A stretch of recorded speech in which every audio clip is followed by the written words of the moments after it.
Update आपको बता दें अब तक का, उसके बाद हमारे खास मेहमानों से बात करेंगे। रुझानों में अब तक भारतीय जनता पार्टी को बढ़त मिलती दिख रही है।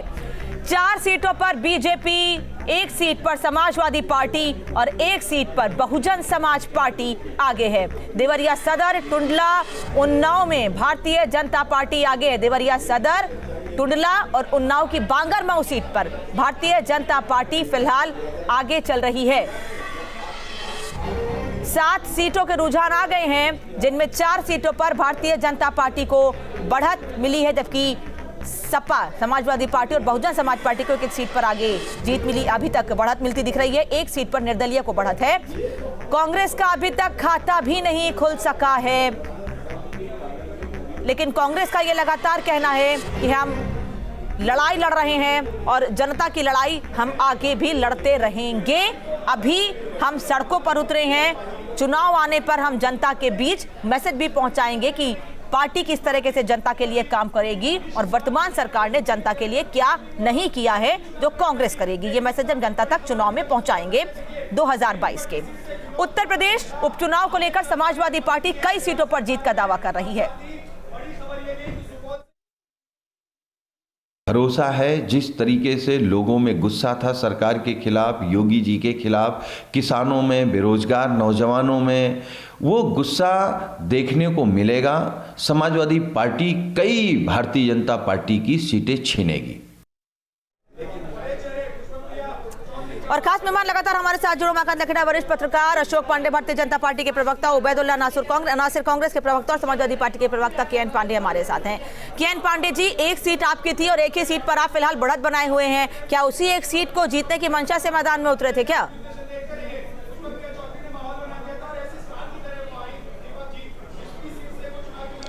नहीं, समाजवादी पार्टी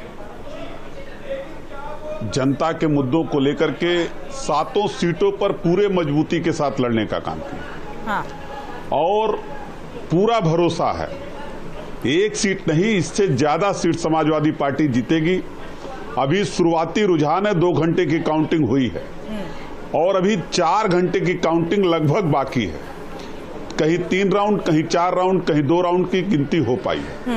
हमें पूरा उम्मीद है कि जनता समाजवादी पार्टी को ज्यादा सीट जिताने का काम करेगी और समाजवादी पार्टी ज्यादा सीट जीतेगी, ये पूरे विश्वास के साथ हम कह सकते हैं, क्योंकि जनता के मुद्दों पे हम चुनाव लड़ने के लिए जनता के बीच में गए थे और 7 सीटों पे उपचुनाव है। यह जरूर है कि 1 सीट समाजवादी पार्टी की रही, 6 सीट भारतीय जनता पार्टी की रही। और हम एक कह सकते हैं, पूरे विश्वास से कह सकते हैं कि हम 1 सीट हमारी थी तो 1 सीट तो हम जीतेंगे और इससे ज्यादा सीट जीतेंगे, क्योंकि भारतीय जनता पार्टी के खिलाफ लोगों में गुस्सा है, बेरोजगारों का गुस्सा है, नौजवानों का गुस्सा है सरकार के खिलाफ, किसानों का गुस्सा है सरकार के खिलाफ, और इसकी परिणति वोटों के रूप में आज दिखेगी। ठीक है, हिमांशु का रुख कर लेते हैं, बुलंदशहर से हमारे साथ जुड़े हैं। हिमांशु, क्या सामने आ रहा है, क्या देख पा रहे हैं बुलंदशहर में?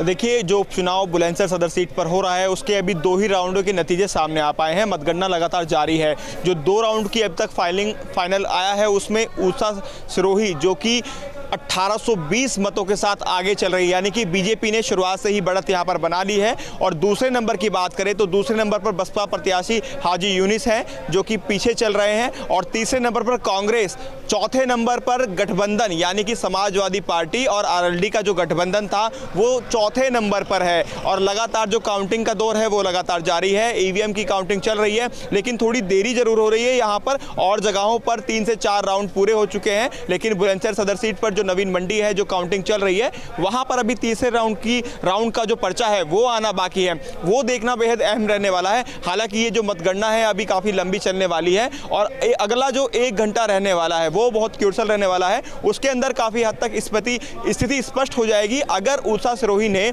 अपनी बढ़त यहां से कायम रखी और 4 से 5 हजार की ये लीड कायम रख ली तो सीधे तौर पर ये कहा जा सकता है कि बुलंदशहर सदर सीट पर एक बार फिर से बीजेपी प्रत्याशी ऊषा सिरोही विजयी होंगी, क्योंकि 5000 की लीड यहाँ बहुत ज़्यादा मायने रख रही है। 2017 के अंदर जब मेन चुनाव हुआ था तब 20,000 के अंतर से हार या जीत का फैसला किया गया था, लेकिन उस समय जो पोलिंग हुई थी वो 62.77% हुई थी, यानी कि 60% ज़्यादा पोलिंग थी। लेकिन अब जो उपचुनाव के अंदर पोलिंग हुआ है वो 52% के लगभग हुआ है। तो ऐसे में शुरुआत से बीजेपी की जो उषा सिरोही हैं उन्होंने बढ़त बनाई हुई है, और कुछ ही देर में जो तीसरा राउंड और चौथे राउंड की है वो एक साथ दोनों की जो पर्चे हैं वो सामने आएंगे, और उसके अंदर कौन कितना आगे होगा ये स्पष्ट हो जाएगा। और जिस तरह से रुझान आ रहा है, जिस तरह से अभी तक जो सेकंड राउंड निकलकर सामने आया है, 1820 मतों के साथ उषा सिरोही जो बीजेपी की प्रत्याशी हैं वो आगे चलते हुए यहाँ पर दिख रही है। एक फैक्टर इसमें ये नया निकल के आ रहा है, गठबंधन को यहाँ जो मजबूत माना जा रहा था, समाजवादी पार्टी और रालोद के गठबंधन को,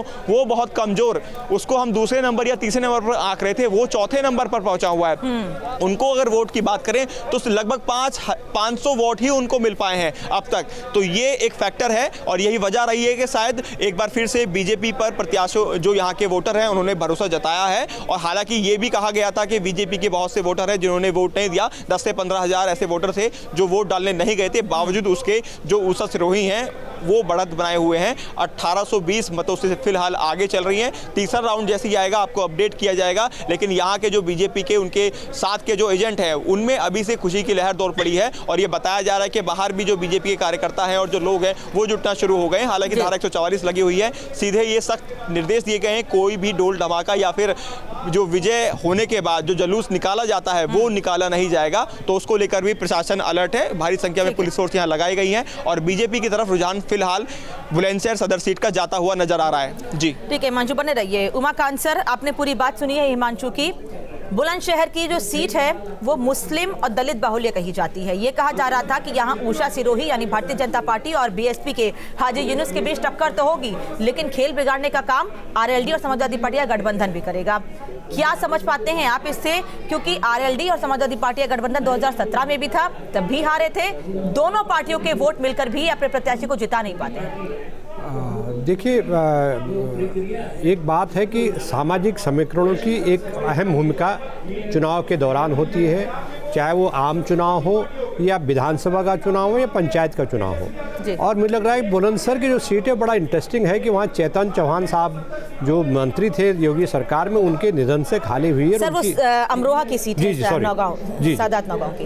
तो एक सामाजिक समीकरण तो क्या होता है कि इस तरह के जो सवाल आपने पूछा कि वो जातीय समीकरण और दोनों पार्टियां इकट्ठी थी, देखिए ये डिपेंड, राजनीतिक पार्टियां इकट्ठी होती है मंच पर, लेकिन कई बार क्या होता है कि क्या राजनीतिक नेता मंच पर फोटो तो खिंचा देते हैं अलग अलग पार्टियों के नेता, लेकिन क्या उनके कार्यकर्ता जमीनी स्तर पर, बूथ स्तर पर इकट्ठे हुए हैं कि नहीं हुए, ये बड़ा सवाल होता है। और अगर उनके कार्यकर्ता नेता इकट्ठे हो गए हैं और कार्यकर्ताओं में जमीनी स्तर पर कटुता बनी हुई है, उनमें एक दूसरे के प्रति नफरत बनी हुई है, एक दूसरे के प्रति दूरी बनी हुई है, एक दूसरे को फूटी कौड़ी गांव में कस्बों में देख नहीं सुहाते फूटी कौड़ी, तो नेताओं के इकट्ठे होने से जमीनी समीकरणों पर कोई असर नहीं पड़ता है। तो मुझे लगता है कि ये काम होता है, ये काम मुझे लग रहा है कि पिछली बार विधानसभा चुनाव में हुआ कि नेता तो इकट्ठे हुए, लेकिन जमीनी स्तर पर, खासतौर पर पश्चिमी उत्तर प्रदेश की मैं बात करूँ तो पश्चिमी उत्तर प्रदेश में एक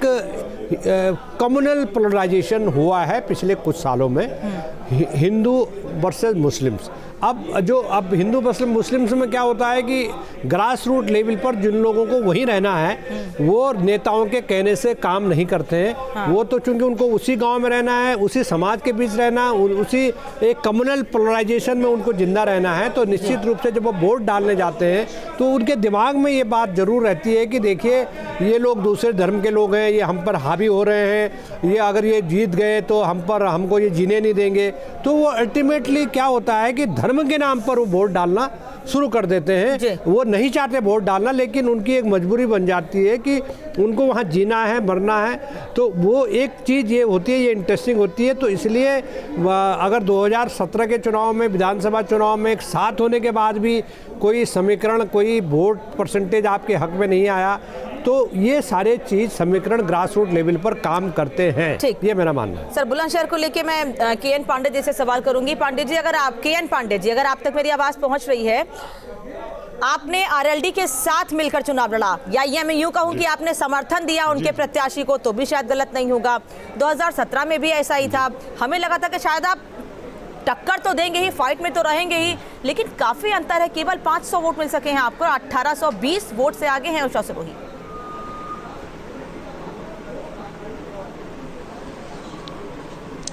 देखिए, समाजवादी पार्टी का राष्ट्रीय लोकदल के साथ गठबंधन था।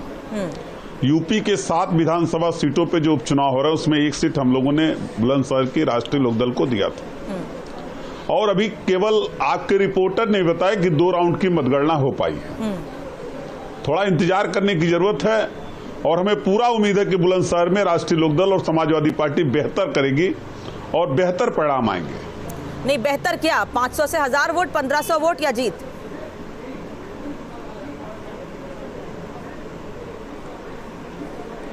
नहीं, टक्कर में समाजवादी पार्टी राष्ट्रीय लोकदल आएगी। अभी केवल 2 राउंड की मतगणना हुई है। थोड़ा इंतजार करने की जरूरत है। ठीक है, परिणाम पलटेंगे वहां। हाँ। ये हमें पूरा विश्वास है और थोड़ा इंतजार करिए। 5-7 राउंड की मतगणना होने दीजिए, निश्चित रूप से तस्वीर बदली नजर आएगी। चलिए, बुलंदशहर से राहत की खबर कम से कम भारतीय जनता पार्टी के लिए है। उषा सिरोही आगे चल रही हैं। अशोक पांडे जी क्या कहना चाहेंगे?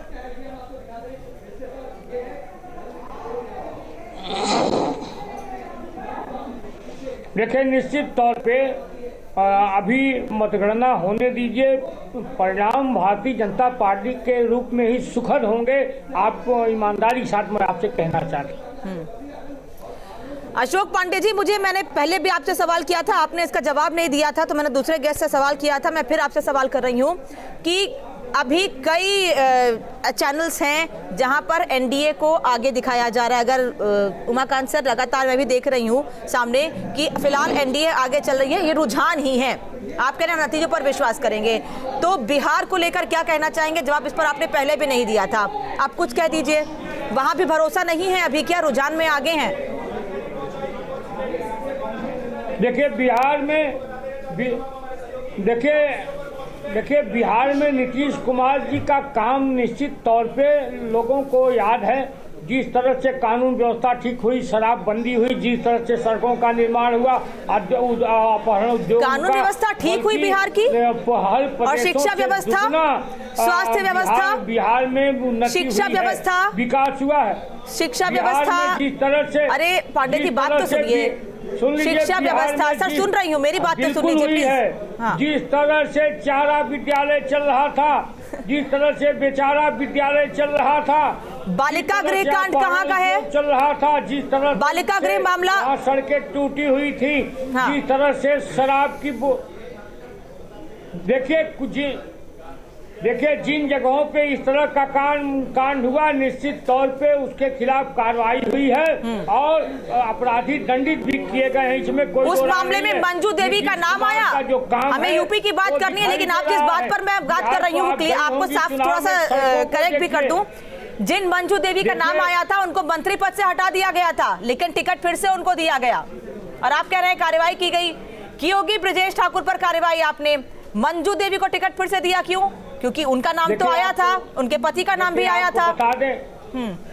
देखिए, आपको बता दें, जब किसी मुकदमे में कोई बाइज्जत बरी होता है, अगर कोई किसी मुकदमे में बाइज्जत बरी होता है, कानून अपना अगर फैसला सुनाता है, तो निश्चित तौर पे कानून को मानना पड़ेगा आपको। निश्चित तौर पे आपने देखा होगा, लवली आनंद मोहन, उनके बेटे को टिकट देने का काम राजद ने किया है। मैं बता दूं कि निश्चित तौर पे जब विचाराधीन मुकदमा रहता है तो आप किसी को अपराधी नहीं कह सकते। सर, मैं अपराधी कहाँ कह रही हूँ? मैं तो जो उस वक्त तस्वीर निकलकर सामने आई थी उस पर बात कर रही हूँ आपसे। अशोक पांडे जी, और आपको बता दें कि आप बिहार की सड़कों को देख लिए, गली मोहल्ला चौबारे विद्यालय को देख लीजिए। नीतीश कुमार ने जितना विकास किया है उतना शायद कोई और प्रदेश शायद ही विकास कर पाया हो। उमाकांत सर, बिहार के इलेक्शन अलग हैं, उत्तर प्रदेश के उपचुनाव अलग हैं, लेकिन बिहार इलेक्शन का उत्तर प्रदेश में कितना असर देख पाते हैं, क्योंकि उत्तर प्रदेश का एक बड़ा इलाका बिहार से मिलता है, या यूं कहूं पूर्वांचल का पूरा इलाका बिहार से सटा हुआ है, कितना असर देख पाते हैं उत्तर प्रदेश में इसका? देखिए, उत्तर प्रदेश और बिहार में यह है कि बिहार में जो लोग हैं उन्होंने जो पिछले 15 दिन पहले जो वोट डाले हैं, शुरुआत के वोट डालने की, वो वोट डाले उन्होंने आने वाली 5 साल के लिए एक सरकार चुनने के लिए, और वहाँ एक मजबूती से महागठबंधन है। वहाँ के राजनीतिक समीकरण बिल्कुल अलग हैं। वहाँ भारतीय जनता पार्टी की अपनी सरकार नहीं है, वहाँ एक अलायज है जेडीयू। उस जेडीयू के नीतीश कुमार मुख्यमंत्री, उनको भाजपा उनकी जूनियर पार्टनर है बिहार में। जबकि उत्तर प्रदेश में हालात एकदम विपरीत हैं। यहाँ पर भारतीय जनता पार्टी एक प्रचंड बहुमत से सरकार चला रही है 2017 से। उनके पास एक दमदार नेता है योगी आदित्यनाथ, और उत्तर प्रदेश में जो हालात हैं वो उस तरह का रिजेंटमेंट्स उत्तर प्रदेश में ज़मीनी स्तर पर नहीं मिल रहा है, जो बिहार में नीतीश कुमार सरकार के खिलाफ राजनीतिक निराशा, राजनीतिक रूप से लामबंदी, विपक्ष को इकट्ठा करना, विपक्षी पार्टियों का लामबंद होना। उत्तर प्रदेश में 3 पार्टियां जो बसपा हैं, समाजवादी पार्टी हैं और कांग्रेस है, ये उत्तर प्रदेश में इकट्ठी नहीं हो सकती है सरकार को चुनौती देने के लिए। तो मुझे नहीं लगता कि उत्तर प्रदेश की राजनीति उत्तर प्रदेश को मौजूदा आज के चुनाव के संदर्भ में किसी भी तरह से बिहार से तुलना की जानी चाहिए। दूसरा यह है कि बाई इलेक्शन उत्तर प्रदेश में हो रहे हैं, तो बाई इलेक्शन में जो एमएलए जीतेंगे वो एमएलए, वो विधायक मात्र जुमा 12-14 महीने के लिए विधायक बने रहेंगे। तो इससे कोई सरकार मध्य प्रदेश की तरह ऐसा नहीं है कि शिवराज सिंह सरकार गिर जाएगी अगर वहाँ हार जाएंगे। तो योगी सरकार की सेहत पर कोई फर्क नहीं पड़ेगा। आप योगी सरकार की आलोचना कर सकते हैं, चुनाव प्रचार में योगी जी क्यों उतरे हैं इस पर आप सवाल खड़े कर सकते हैं। योगी नाकाम है, रोजगार देने में नाकाम है, ये एक मुद्दा है। जो कोरोना काल में जिस तरह से आप हालात से निपटना चाहिए था, उसमें आप ग्रामीण स्तर पर नहीं निपट, क्योंकि आपके पास इंफ्रास्ट्रक्चर, ज़मीनी स्तर पर इंफ्रास्ट्रक्चर नहीं है। बड़ी संख्या में लोग मर रहे हैं। लोग इलाज के लिए उत्तर प्रदेश से आप दिल्ली गाजियाबाद बॉर्डर पर खड़े हो जाइए, 15 मिनट के अंदर आपको 50 एम्बुलेंस गाड़ियां दिल्ली आते हुए दिखाई देंगी मरीजों को ला करके।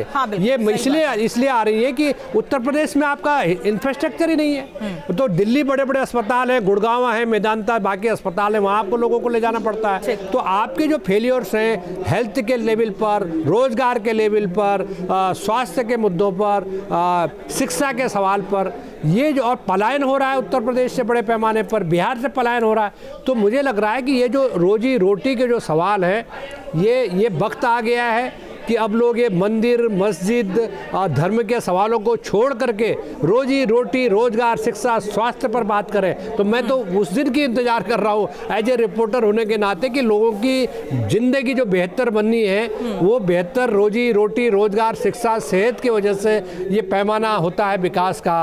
अच्छी सड़कें हो, अच्छी ट्रांसपोर्ट हो। जनता वोट भी इन्हीं उम्मीदों से देने जाती है, लेकिन जनता नहीं देती है ना। माफ कीजिएगा, जनता क्या होता है कि जनता, आप भाषण दे रहे हैं, योगी जी का एक भाषण आया था कुछ दिन पहले कि जो अगर लफ्ज़ याद होगा तो उनको राम नाम सत्य हो जाएगा। मैं क्षमा के साथ कहना चाहूँगा कि किसी भी मुख्यमंत्री से, चाहे वो किसी भी पार्टी का, वो समाजवादी पार्टी, बहुजन समाज पार्टी या बीजेपी या कांग्रेस, एक मुख्यमंत्री को इस तरह की भाषा का इस्तेमाल नहीं करना चाहिए कि राम नाम सत्य हो जाएगा। आप जो है अगर कोई गलती कर रहा है या कानून का उल्लंघन कर रहा है तो आप अदालतों से सजा दिलवाइए, उनको फांसी दिलवाइए उनको। ये एक किस्म से ये भावना एक बेड टेस्ट में जाती है। तो मुझे लग रहा है कि अच्छी बातें, अच्छी चीज़ें राजनीतिक पार्टियों को परिचय देना चाहिए, मुख्यमंत्री जी को भी परिचय देना चाहिए कि एक जिम्मेदारी से वो जनता के बीच वोट मांगे, मुद्दों पर वोट मांगे, सांप्रदायिक सवालों पर वोट ना मांगे, धर्म की राजनीति के आधार पर वोट ना मांगे। तो इसी से तो कल्याण होगा समाज का, देश का, सोसाइटी का। और गैर बराबरी है, जो आर्थिक गैर बराबरी हमारे समाज में फैली हुई है और जिस पर हमारे सारे राजनीतिक पार्टियां लंबे चौड़े भाषण देती हैं, वो तभी तो दूर होगा कि जब गैर बराबरी दूर होगी। गैर बराबरी मंदिर मस्जिद के झगड़ों से तो नहीं होगी ना गैर बराबरी दूर। ठीक है उबैद साहब, सवाल आपसे है। हमने देखा भारतीय जनता पार्टी के कई बड़े नेता मुख्यमंत्री, उप मुख्यमंत्री इन 7 सीटों पर पूरा दमखम लगाते दिखे। खुद रैलियों में गए, जनता से इंटरैक्शन किया, उनको अपनी उपलब्धियां बताई और जो क्या कर सकते आने वाले समय में वो तमाम बातें बताई। लेकिन कांग्रेस या समाजवादी पार्टी के कोई भी बड़े नेता, कोई भी बड़ा चेहरा जनता के बीच जाता नहीं दिखा। वो प्रियंका गांधी जो हाथरस के मामले पर तो हाथरस पहुंच गई राहुल गांधी के साथ, लेकिन इस चुनाव में जनता के बीच कहीं दिखाई नहीं दी।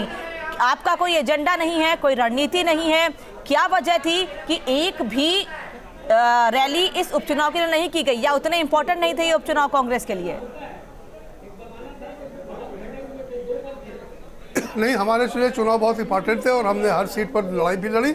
और प्रियंका जी नहीं आई वो एक अलग बात है, लेकिन हमारे स्टेट के नेता लल्लू जी ने हर जगह बहुत ज़बरदस्त कैंपेन किया। हमारे केंद्रीय नेतृत्व में सलमान खुर्शीद साहब और प्रमोद तिवारी जी और जितेंद्र प्रसाद जी और जितने सीनियर लीडर थे, सब ने कैंपेन किया। हर सीट पे प्रियंका जी ने अपना आदमी डिप्यूट करके वहां पर चुनाव का अभियान की कमान संभाली। तो ये कहना कि सिर्फ प्रियंका जी नहीं आई, बाकी उन्होंने पूरी तौर से बैकबोन पूरी स्ट्रेटजी। प्रियंका गांधी उत्तर प्रदेश में किस मुकाबले की नेता हैं, किस स्तर की नेता हैं? क्योंकि हम उन्हें सीधे मुख्यमंत्री से कंपेयर करते हैं कि मुख्यमंत्री बहुत बड़ा चेहरा है, खुद मुख्यमंत्री हैं। अगर वो रैलियां करने जा रहे हैं तो हम प्रियंका गांधी का कंपेयर प्रमोद तिवारी या सलमान खुर्शीद से क्यों करें उनकी तुलना? ये लोग हमारे नेशनल लीडर है, इस वजह से हमने इनका नाम लिया। प्रियंका जी नहीं आई, लेकिन बताया ना कि उनकी पूरी स्ट्रेटजी, उनके पूरे आदमी, उन्होंने अपने हर आदमी को अपनी अपनी एक सीट पर डिप्यूट करके पूरी तौर से वो बैकडोर में उसकी स्ट्रेटजी को कंट्रोल कर रही थी। ये कहना कि वो नहीं आई वो एक अलग बात है। उपचुनाव में आमतौर से सीनियर लीडर अवॉइड ही करते हैं। आप इनसे पूछिए मुख्यमंत्री क्या है फिर, क्यों नहीं आए? इनसे पूछिए कि राजनाथ सिंह जी क्यों नहीं आए? मुख्यमंत्री, अरे मुख्यमंत्री क्या है? राजनाथ सिंह, प्रियंका गांधी जब उत्तर प्रदेश में मुझे ये बताइए, प्रियंका गांधी अगर किसी मसले पर उत्तर प्रदेश में किसी प्रॉब्लम में, किसी समस्या पर मिलने के लिए जनता से जाती हैं, परिवार से जाती हैं, तो किस पर सवाल खड़े करती हैं? मोदी जी पर, योगी जी पर, राजनाथ सिंह पर? किस पर सवाल खड़े करती हैं? किससे मुकाबला करती हैं? अगर 2022 में चुनाव लड़ती हैं तो किससे उनकी फाइट होगी? मोदी जी से कि योगी जी से? स्टेट गवर्नमेंट पर ही होगा, स्टेट गवर्नमेंट पर ही होगा, स्टेट गवर्नमेंट से ही होगा। जो सेंट्रल गवर्नमेंट का मुद्दा होगा तो मोदी जी से होगा। सर, तुलना क्यों कर रहे हैं मोदी जी से? मुख्यमंत्री खुद गए थे ना चुनाव प्रचार करने के लिए, मुख्यमंत्री ने खुद रैलियां की है ना। तो हमारे यहाँ लड्डू जी गए थे, वो भी अध्यक्ष थे, स्टेट प्रेसिडेंट गया था, नेशनल लीडर्स हमारे गए थे। ठीक है, समझ गई आपकी बात को। के.एन. पांडे जी, यही सवाल आपसे भी है। ठीक है सर, वापस आ रही हूँ आपके पास। के.एन. पांडे जी, यही सवाल आपसे भी है। अखिलेश यादव किसी भी रैली में क्यों नहीं गए? यहाँ तक कि उन पर सवाल तो ये भी उठे थे कि जब हाथरस कांड हुआ था तब भी वो मिलने के लिए नहीं गए थे, एक डेलीगेशन भेज दिया था, वो मिलने के लिए हाथरस गया था पीड़ित परिवार से।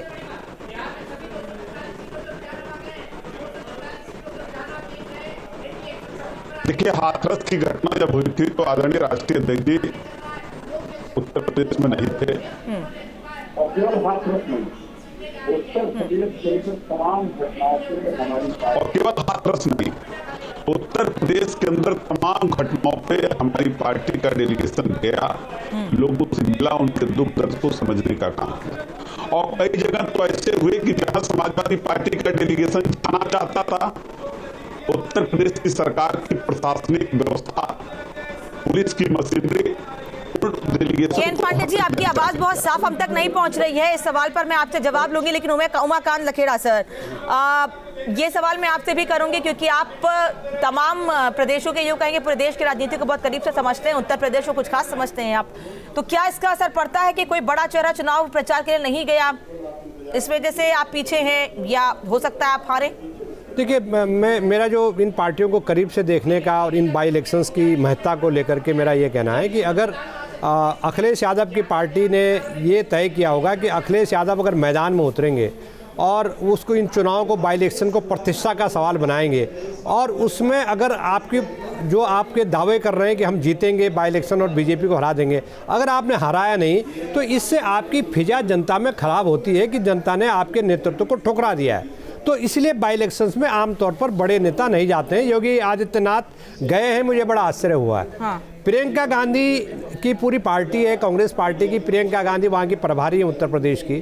प्रियंका गांधी जानबूझ, क्योंकि कांग्रेस पार्टी के पास कोई स्टेक तो था नहीं, जीतने की 7 सीटों पर कोई उम्मीद नहीं थी दूर दूर तक भी कि हम फाइट में आएंगे या नंबर 2 भी आएंगे। तो एक किस्म से सांकेतिक रूप में कांग्रेस पार्टी ने अपने उम्मीदवार तो उतारे, लेकिन इन चुनावों को प्रतिष्ठा से नहीं जोड़ा, क्योंकि प्रतिष्ठा से जोड़ने के आज के ज़माने में जब इतना सोशल मीडिया एक्टिव है, मीडिया विपक्ष के साथ है ही नहीं, तो जब मीडिया विपक्ष के साथ नहीं है तो ऐसी सिचुएशंस में जो विरोधी पार्टियां वो डरती हैं कि हम जाएंगे तो हमारी फिर भद्द पिटेगी, इसलिए दूर रहो। सर लेकिन तो, मीडिया ने जब हाथरस कांड हुआ था, प्रियंका गांधी राहुल गांधी गए थे, फुल कवरेज की थी हमने खुद दिन भर लगातार उस चीज को दिखाया था। मैं इंडिविजुअल बात नहीं कर रहा हूं, मैं ये बात कर रहा हूं कि मीडिया का, क्योंकि मैं भी उसी मीडिया के परिवार का मेंबर हूं, मेरा ये कहने का मतलब ये है कि आज जो है सनसनी फैलाने के लिए या इम्पैक्ट उसका पब्लिक में रेटिंग के लिए ये तो मुद्दे उठे, लेकिन सवाल ये कि उसका फॉलोअप कहाँ है। आज अगर उसकी फॉलोअप पर रोज अगर चर्चाएं हो, जनता के बीच में चर्चाएं हो कि कानून व्यवस्था खराब है, बहनों के साथ दुराचार हो रहा है, छोटी छोटी माइनर एज की जो लड़कियां हैं उनके साथ इस तरह का हो रहा है, पुलिस किस तरह से बर्ताव कर रही है, थानों में पुलिस चौकियों में कंट्रोल आज की तारीख में भी नहीं है। पूरे उत्तर प्रदेश में गोरखपुर से लेकर के गाजियाबाद तक आप जाइए, थानों में चौकियों में मनमानी चल रही है जैसे पहले चली आ रही है। आप अच्छे ऑफिसर डिस्ट्रिक्ट में हैं, निश्चित रूप से कई डिस्ट्रिक्ट में अच्छे ऑफिसर हैं, लेकिन निचले लेवल पर जो वो करप्शन जो होता है थानों चौकी लेवल पर पूरे यूपी में आज भी जारी है, वो उसमें कोई कमी नहीं है, रिश्वतखोरी हो रही है, अभी आज भी जारी है। तो ये दावा नहीं किया जा सकता कि बिल्कुल आपने स्वच्छ प्रशासन दे दिया है। तो मेरा ये कहने का मतलब है कि राजनीतिक जो आपने सवाल पूछा था उसी को हम समाप्त करके खत्म करते हैं कि देखिए कि राजनीतिक जो बड़े नेता हैं उन बड़े नेताओं को हर चुनाव को गंभीरता से लेना चाहिए। ये बाई इलेक्शंस में अगर आप बिहार में गए तो आप यूपी के बाई इलेक्शंस में क्यों नहीं गए? आपने सरकार की जो नाकामियां हैं कानून व्यवस्था को लेकर के, रोजगार को लेकर के, प्राइमरी हेल्थ सेंटर्स नहीं है आपके पास जो स्वच्छ शहर बताने के जो दावे किए गए थे कि आदर्श सिटी बनाएंगे, वो कहाँ है वो आदर्श सिटियाँ? वो कहाँ है वो कहाँ है वो स्वच्छता अभियान? शिक्षा की हालत खराब है। आप पिछले 8 महीने से कोई स्कूल नहीं खुले हैं, तो स्कूल नहीं खुले हैं तो आप जो है कहाँ कैसे आप उन बच्चों को जिनके पास मोबाइल फ़ोन नहीं है, जो नए तरह के फ़ोन नहीं है जहाँ से वो ऑनलाइन शिक्षा ग्रहण कर सकते हैं, तो कहाँ क्या किसी पार्टी का उस पर ध्यान है? मैं तो सत्ता पक्ष से भी सवाल पूछूंगा, मैं विपक्ष से भी ये सवाल पूछूंगा कि जो शिक्षा के जो सवाल हैं, स्वास्थ्य के जो सवाल हैं, रोजगार के सवाल हैं, लोगों के रोजगार छिन गए, फैक्ट्रियां बंद हो गई है, महंगाई इतना भयंकर, महंगाई उत्तर प्रदेश में को लेकर क्यों नहीं जनता महंगाई पर कहाँ है? महंगाई पर कहाँ है? ट्रांसपोर्टेशन कितना महंगा हो गया है? तो आप जब कोई मुद्दा सामने आता उस वक्त तो आप बहुत उसको भुनाने की कोशिश करते, राजनीतिक लाभ लेने की कोशिश करते हैं, लेकिन जब चुनाव या उपचुनाव आते हैं तो उन मुद्दों को लेकर आप जनता के बीच क्यों नहीं जाते हैं? ये सवाल जरूर उठते हैं। हमारे साथ खास मेहमान जुड़े हुए हैं, लेकिन बात करें उनसे, सवाल करें और अपडेट आप तक पहुंचाएं उससे पहले हेडलाइंस पर नजर। प्रस्तुतकर्ता कहो सर्दी को bye summer cool heater range. सह प्रायोजक सच्ची सहेली, महिलाओं के लिए भरोसेमंद औषधि एवं टॉनिक सच्ची सहेली, और RHL गोल्ड 500 HD सरिया, तौल से छुटकारा पाएं, सरिया गिनकर घर ले जाएं। यूपी उपचुनाव में बीजेपी को 5 सीटों पर बढ़त, एसपी और निर्दलीय एक सीट पर आगे, कांग्रेस का नहीं खुला खाता। बिहार में शुरुआती रुझानों में एनडीए और महागठबंधन की टक्कर, एनडीए 124, महागठबंधन को 110 सीटों पर बढ़त।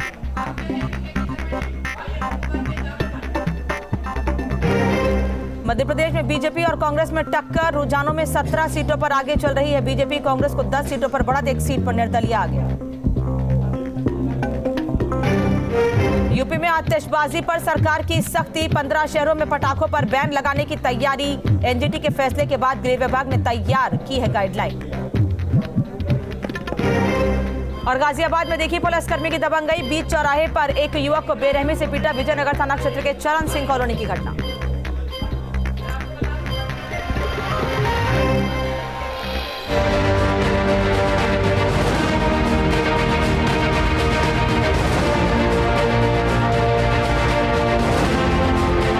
तो अभी तक की क्या तस्वीर सामने आई है ये आपको हम बता दें। अपडेट क्या है उत्तर प्रदेश में उपचुनाव को लेकर दरअसल उत्तर प्रदेश में सभी 7 सीटों के रुझान सामने आए हैं। कांग्रेस का अभी तक खाता भी नहीं खुला है। रुझानों में भारतीय जनता पार्टी को 5 सीटों पर बढ़त मिली है। समाजवादी पार्टी निर्दलीय एक सीट पर आगे है। यूपी में सभी 7 सीटों के रुझान सामने आए हैं। कांग्रेस का अभी तक खाता भी नहीं खुल पाया है, जबकि भारतीय जनता पार्टी 4 सीटों पर आगे चल रही है। 5 सीटों पर बढ़त बनाई है। कैबिनेट मंत्री कमल रानी वरुण के निधन से खाली हुई घाटमपुर विधानसभा सीट से हर प्रत्याशी अपनी अपनी जीत का दावा कर रहा है। बीजेपी प्रत्याशी उपेंद्र पासवान ने भी अपनी बड़ी जीत का दावा किया है। खास बात के हमारे संवाददाता हमारे साथ बीजेपी प्रत्याशी उपेंद्र नाथ पासवान जी मौजूद हैं। उपेंद्र जी, मंदिर होके आए हैं, दिख रहा है, क्या रास तिलक की आप पूरी तैयारी कर लिया है क्या आपने? परमात्मा ने पहले से ही सब कुछ तय कर रखा है। जनता जनार्दन का पूर्ण आशीर्वाद मिला हुआ है। निश्चित रूप से भारतीय जनता पार्टी घाटमपुर विधानसभा जीत रही है। अभी हमारी बसपा कैंडिडेट और कांग्रेस कैंडिडेट से बात हो रही थी, उन लोगों ने तो सिरे से नकार दिया है कि बीजेपी से लोग खुश नहीं है। ये तो विपक्ष का कार्य ही ऐसा करना, लेकिन जनता जनार्दन पूर्ण रूप से भारतीय जनता पार्टी के पक्ष में मतदान किया और भारतीय जनता पार्टी के पक्ष में आप देखेंगे कि अभी कुछ ही समय में भारतीय जनता पार्टी के पक्ष में निर्णय आने वाला है। क्या कोई चुनौती मानते हैं कि कमल जी की विरासत को आपको संभालना है? कहीं कोई चुनौती दिख रही है? किसी प्रकार की कोई चुनौती नहीं है। स्वर्गीय कमल रानी दीदी जी का आशीर्वाद पहले भी मुझको मिलता रहा, आज भी वो स्वर्ग से मुझे आशीर्वाद दे रही हैं। निश्चित रूप से मैं विजयी होने जा रहा हूं। तो चलिए, ये थे बीजेपी कैंडिडेट उपेंद्र नाथ पासवान का कहना है कि उनकी जीत तय है और कमल रानी वरुण की जो विरासत है उसको वो पूरी तरीके से संभालने के लिए तैयार है और उनके प्रतिद्वंदिता में फिलहाल कोई भी ऐसा कैंडिडेट नहीं है जो उनको हरा सके। वीडियो जर्नलिस्ट पुनीत पांडे के साथ अमित सिंह, न्यूज़ स्टेट कानपुर। उत्तर प्रदेश की 7 सीटों पर हुए जो उपचुनाव थे उनके अब रुझान आ रहे हैं और इन रुझानों में बीजेपी को बढ़त मिलती हुई नजर आ रही है। वहीं समाजवादी पार्टी और बीएसपी एक सीट पर आगे चल रही है, जबकि कांग्रेस का खाता भी खुलता नहीं दिख रहा है। तो कहीं ना कहीं योगी आदित्यनाथ की ओर से जो जोरदार प्रचार किया गया था और विपक्ष जो बिखरा हुआ नजर आ रहा था, उसका नतीजा सामने आ रहा है। 7 सीटों के रुझान में अभी तक कांग्रेस का खाता भी नहीं खुला है। बीजेपी को 5 सीटों पर बढ़त मिल रही है, जबकि एसपी और निर्दलीय एक सीट पर आगे चल रहे हैं। समाजवादी पार्टी को 1 सीट पर बढ़त दिख रही है, जबकि 1 सीट पर निर्दलीय आगे चल रहा है और कांग्रेस को 5 सीटों माफ कीजिएगा, बीजेपी को 5 सीटों पर बढ़त मिल रही है।